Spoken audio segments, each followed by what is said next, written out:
E aí, bateu aquela dúvida sobre história? Acha que é tudo muito complicado? Fica tranquilo, porque hoje a gente vai desvendar juntos alguns mistérios, principalmente sobre como o tempo funciona e como a gente se localiza nele. Bora começar? Olha só essa imagem. Já vamos começar com a pergunta principal. Afinal, o que é história? Muita gente acha que é só ficar decorando um monte de datas e nomes, né? Mas, na verdade, é muito mais do que isso.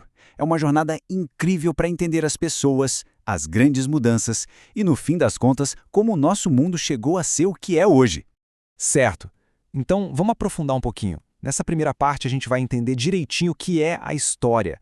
Pensa nela como se fosse uma ciência que estuda o que as pessoas fizeram ao longo do tempo. Ela faz essa ponte, sabe? Conecta o passado com o presente. Então, a grande sacada é essa. A história ajuda a gente a entender por que as coisas são como são hoje. E sabe o que é o mais legal de tudo? Ela não é feita só por reis, rainhas ou grandes heróis que a gente vê nos livros. Não. Todas as pessoas, com suas pequenas ações do dia a dia, estão construindo a história. Agora mesmo, a cada segundo. Beleza, mas para estudar tudo isso que as pessoas fizeram, a gente precisa de um pouco de ordem, né? Imagina a bagunça. E é aí que entra a nossa principal ferramenta: o tempo. Vamos ver agora como é que os historiadores usam essa ferramenta para organizar os fatos. E aqui tem uma coisa muito, mas muito interessante. Existem basicamente duas maneiras de pensar o tempo.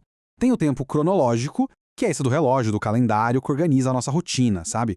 E tem também o tempo histórico, que é diferente. Ele não é sobre horas, é sobre os grandes acontecimentos, as transformações que mudaram a vida de todo mundo. O tempo cronológico, esse a gente já conhece bem. É o tempo do relógio marcando as horas, do calendário com os dias, meses e anos. É ele que coloca tudo em ordem, numa filinha, sabe? Permite que a gente diga isso aqui aconteceu antes e aquilo aconteceu depois. Bem direto ao ponto. Já aqui, a gente vê um exemplo perfeito do tempo histórico. Pensa na invenção do automóvel. O importante não é o dia exato em que o primeiro carro foi ligado, mas sim o que veio depois.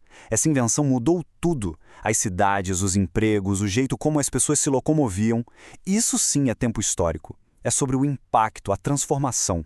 E agora, chegamos num ponto que às vezes dá um nó na cabeça, mas que na verdade é bem mais simples do que parece: a famosa contagem de séculos.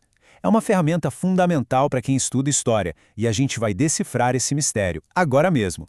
A gente vive ouvindo falar, né? Ah, isso aconteceu lá no século XVIII, tal coisa do século XX, mas como é que se chega nesse número? Parece mágica? Que nada, existe um código secreto, uma regrinha muito fácil, e eu vou contar qual é. Olha só como funciona a regra. É um passo a passo bem simples. Primeiro, pega o ano. Vamos usar o exemplo 1889. Segundo passo, corta fora os dois últimos números. O que sobrou? O 18, certo?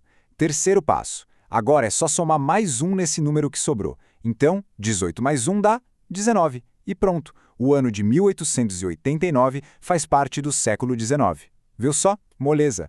Que tal a gente testar para ver se funcionou? Vamos lá. A Torre Eiffel, um dos monumentos mais famosos do mundo, foi inaugurada no ano de 1889. Usando a nossa regrinha, em que século isso aconteceu? Vou dar um segundinho para pensar. Isso mesmo, século XIX.